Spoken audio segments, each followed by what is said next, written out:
Après, je me méfie de cette équipe de Lyon parce que on a vu quand même du mieux à Lens et Mhm. voilà, ça reste une bête blessée, ça reste l'Olympique Lyonnais qui reste un grand club français malgré le fait qu'il soit dernier du championnat.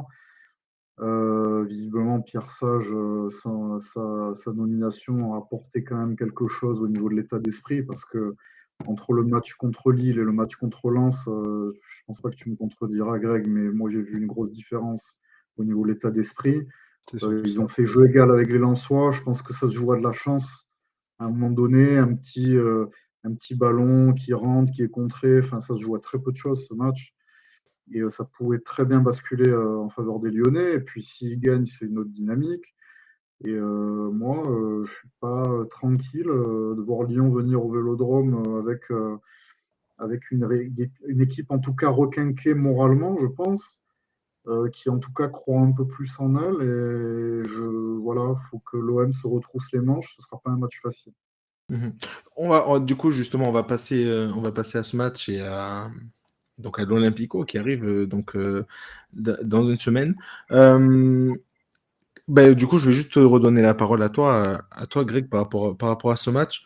Sans parler forcément du coup comment dire, des possibles successeurs de Grosso, parce qu'après, voilà, je te poserai une question un peu plus tard dans l'émission par rapport à ça. Mais voilà, tout ce qui s'est passé là autour de Grosso, pour toi, ça a été une bonne chose.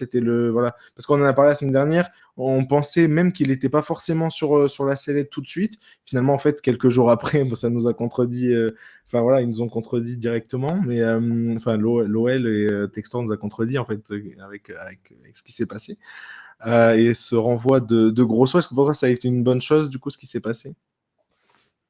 Bah, je pense que Grosso, enfin moi j'ai rien à lui reprocher.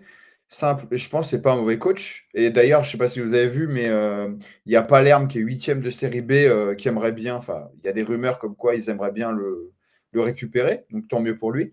Mais je pense que c'était pas en fait, il n'est pas venu au bon moment. C'est-à-dire que Mhm. lui, en fait, il avait trop un jeu, il devait trop tâtonner. Voilà, lui, ça aurait été parfait en début de saison. Parce qu'on voit qu'il a essayé plein de joueurs à plein de postes différents. Et pour les matchs amicaux, ça aurait été parfait.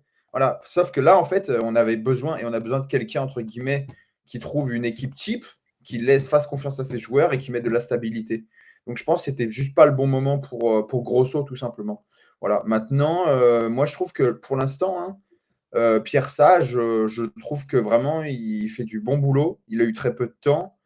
J'en ai parlé tout à l'heure, mais il y a eu donc un nouveau, et Nico le connaît bien, il y a eu un nouveau directeur sportif qui est arrivé, qui est David Friot, ancien de l'OM, justement. Voilà. Donc ça rabat un peu les cartes en termes d'organigramme dans le club. Mais moi, je trouve que Pierre Sage, non, fait du bon boulot. Et comme l'a dit Nico, à Lens, c'est plus. Moi, je ne dirais pas que c'est de la malchance, c'est juste des erreurs, en fait. Et à ce niveau-là, tu ne peux pas faire des erreurs pareilles.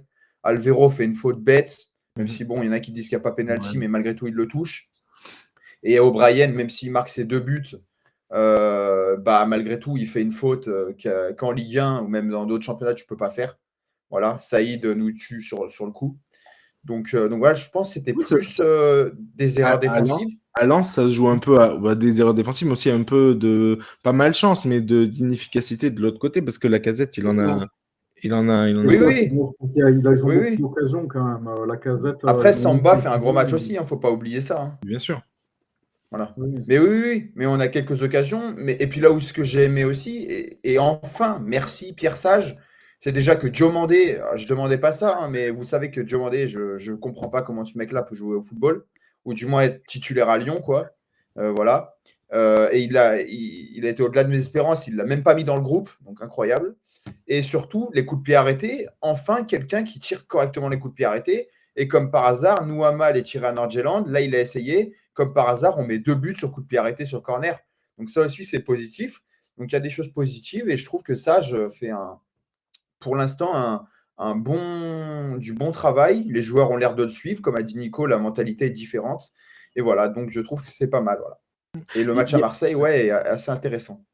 il y a quelques semaines, on aurait peut-être donné l'OM largement favori. Là, c'est peut-être encore le cas quand même, mine de rien, parce que bon, l'OL, ils sont pas vraiment enfin, dans la meilleure période. Et il y a eu cette défaite à Lens, même s'il y a enfin, il y a eu vraiment du mieux. Mais justement, cette nouvelle dynamique, est-ce qu'elle rabat un peu les cartes, Hugo? T'en penses quoi?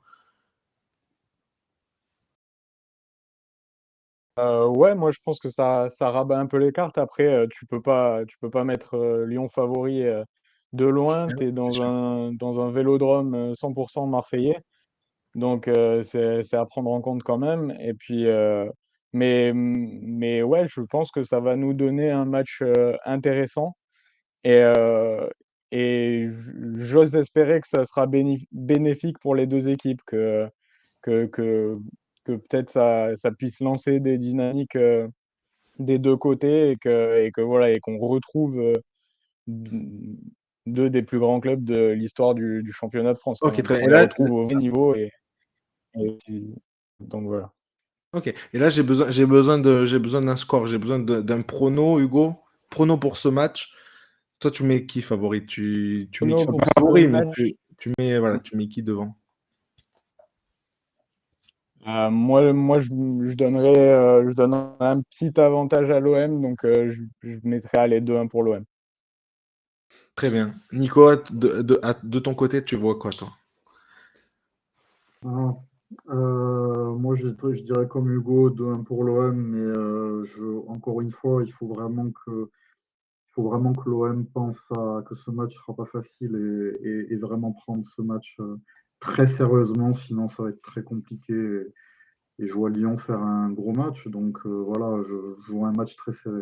Très bien. Et toi, Greg, de ton côté, est-ce que tu te montres optimiste Ouais, moi je pense que au-delà de ça, tout est fait pour qu'on perde. On n'a pas nos supporters. Le match, on va le faire comme si de rien n'était, comme si personne n'avait failli perdre un œil. Marseille va être poussé par tout le monde.